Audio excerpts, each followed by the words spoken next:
All right. So this is the work that we're going to do today. I'm going to share screen with you.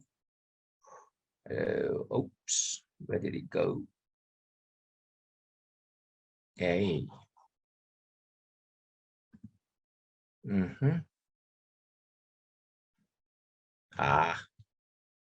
Right. Share screen.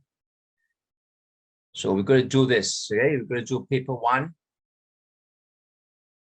composition, the situational writing and the composition before we go to the paper 2. We've done a lot on paper 2, right? So today we're going to do paper 1, so we're going to focus a little bit more on that, right? Let's get as it situational writing. So the tips for the writing: read the question and what is the PAT. PAT refers to the purpose, audience, and the tone. Right? Purpose: why are you writing this letter? Why are you writing this email? Or why are you writing this report? Right? And the audience: who are the people you are addressing? Is it the principal? Is it your classmates, a teacher? Is it a relative, a cousin, an uncle, an aunt? Or could it be somebody who is working, kind of a boss of a restaurant or a shop that you have patronized? What is the tone of voice? Is it going to be friendly? Is it going to be respectful and pleading? Or is it going to be very neutral, as like in the reports? Read the bullet points. You have to cover all the bullet points that are listed in the question, right? And what information is the question asking? It's very important so that you don't get out of point, of course. Read through the situational text, the preamble, all the details that will give you the background information to the situation, and then match the details asked to the points in the situational text. And I will make it clear a little while, right? But I think most of you would be familiar with these tips as well. There's nothing really special. It's something that you have to remember. So purpose: why am I writing this? Audience: who am I writing to? Who? Context: what is the situation? Tone of voice: is it going to be informal or formal? That is the most the basic fundamental dichotomy between the two: informal or formal. So the audience usually, right, will be writing. You'll be writing usually to an authority or a head of department or somebody who is in charge of an organization, maybe to ask for permission to use something, or other, or to ask for their aid or help. Tone of voice: is formal. If it's informal, formal tone, of course, contractions cannot be used. Right? But informal, you should try to use some contractions so that it gives a sense of being informal, right? And the other thing, of course, I don't know whether you know this, but they use phrasal verbs. Okay, what are phrasal verbs? Phrasal verbs should be things like to check out of something, to check something up, right? Right. So it's a verb plus a preposition. Purpose: to provide information, or is it about a situation like a complaint? So when you're complaining, you've got to provide details about the thing that has happened about which you are going to complain, right? And or is a proposal? Then what is it that you are proposing, and what are the details that related to the proposal, like, for example, the reasons, the dates, how it's going to be carried out, the program, things like that. Avoid lengthy elaboration. You don't have very much time for it. Don't tell stories and long paragraphs. Anyway, when you're writing this to somebody, right, usually they don't have very much time.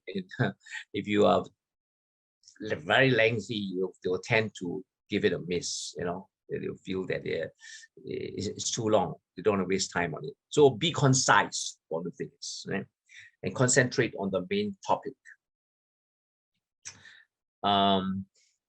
So these are the different parts of the text or the writing that you're going to do in the situational formats, right? You have an introduction, usually, a salutation. If it's a letter, it's dear so and so, right? If it's a memo or an email, it's to somebody, right? And then followed by maybe the designation, like principal of XXYZ school, or the manager of ABC restaurant, something like that. By the way, there is a restaurant called ABC. I don't know if it's still around somewhere, Katong, right? Then you answer the points that have been raised in the question. Take notes of the tone that you need to write it. Is it a formal tone?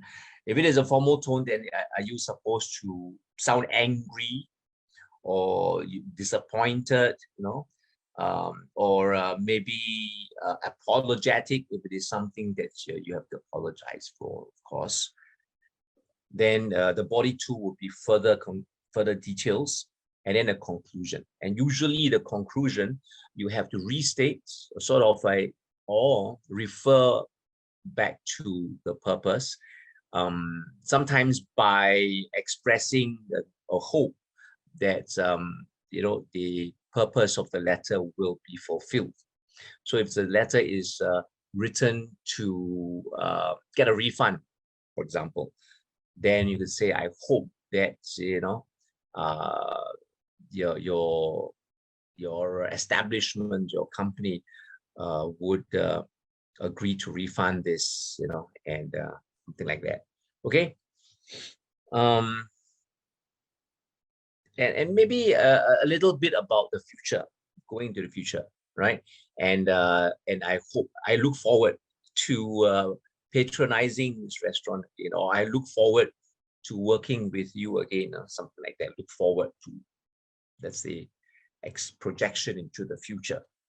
And usually you try to be positive about it, right? So here is an example, and this is an email, right? The first one is dear so and so, that's for a letter, right? Okay, this is more like for a letter. But oh yeah, but talking about the letters, the salutation is very important, right? In terms of if you don't remember any other formatting, and nowadays I think they don't require so much extensive formatting, right? So if it is formal, then if you know the name of the person, you can say, dear Mr. Tan, right? Or dear teacher, or dear sir. Okay. If you don't know the gender of a person, normally you will say dear sir or madam, because you don't know who the person is. Okay. But if it is, usually they will let you know, right? By the name, you would know also whether the person is male or female.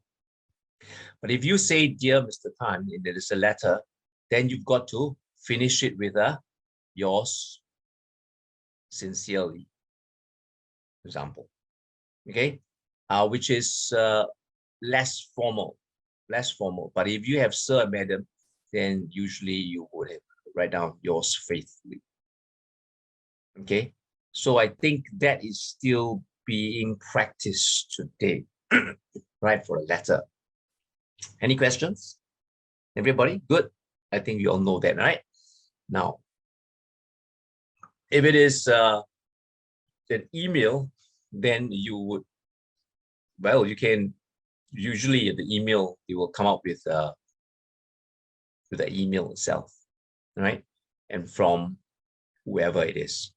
If it is a memo, right? If it's a memo, a hard copy memo, then it will be to,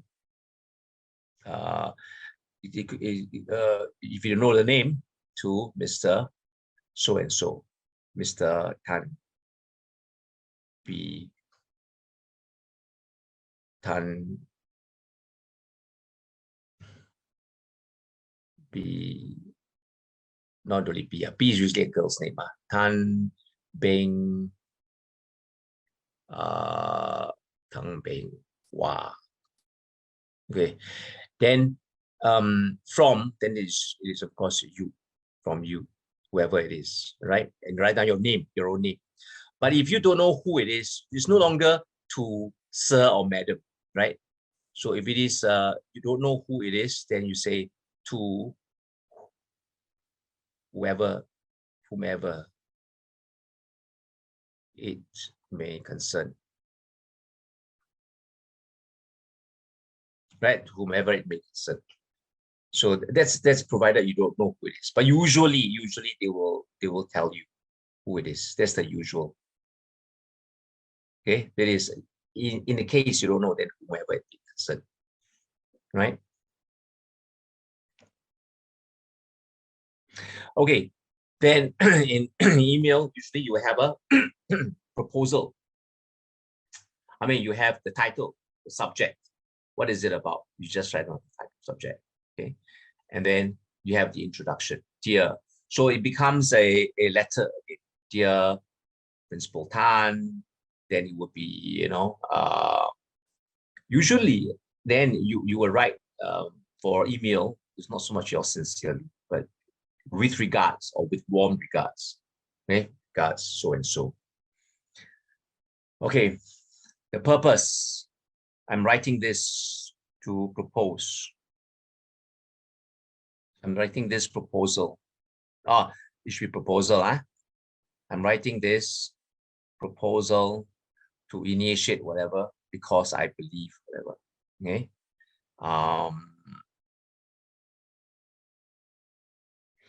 Right. So usually in the introduction, you will talk about what is it, right? And what purpose the letter is for.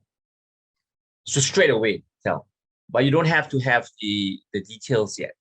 Okay. But it actually depends. Depends. Right. Depends. Maybe the details can come at the end. So usually the first body paragraph will be talking about the reasons why. Okay.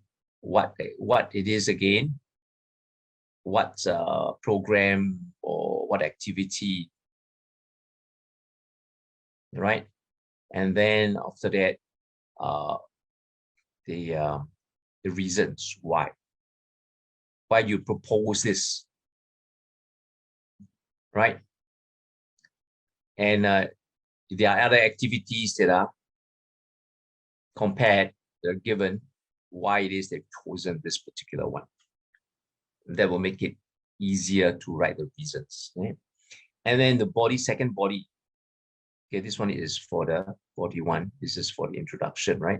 The bodies will be the details of the program itself, right? Things like the dates and time, the venue, okay, maybe the cost, and so on and so forth. Okay. Now the conclusion, pay attention to the conclusion, kind of language they use to be respectful, at the same time to how to express the respect, at the same time your hope that it will be approved. All right. Never say wish. Don't say I wish. Okay, because you wish is like, you know, don't say you wish. Say I hope. But what's the difference between wish and hope? Anyone? What's the difference between wish and hope?